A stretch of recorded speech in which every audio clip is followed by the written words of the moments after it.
नमस्कार शेतकरी मित्रांनो, शेतकरी दादा यूट्यूब चॅनेलमध्ये आपले सर्वांचे पुन्हा एकदा स्वागत आहे। आज आपण बघणार आहेत सोयाबीन बाजारभाव। एडीएम टीना सोयाबीन खरेदी केंद्र इडशी येथील आजचे सोयाबीन बाजारभाव म्हणजे दिनांक 4 एप्रिल 2024।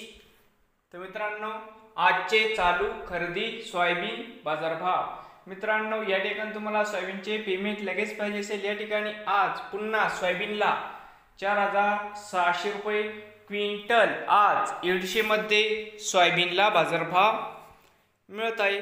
तर मित्रांनो, विक्रीसाठी संपर्क या ठिकाणी मोबाईल नंबर व पत्ता पण दिले। मित्रांनो, नवीन आले असाल तर शेतकरी दादा यूट्यूब चॅनेलला सबस्क्राइब करा। रोज सोयाबीनचे व्हिडिओ बघण्यासाठी। धाराशिव जिल्ह्यातील हे होते आजचे सोयाबीन बाजारभाव।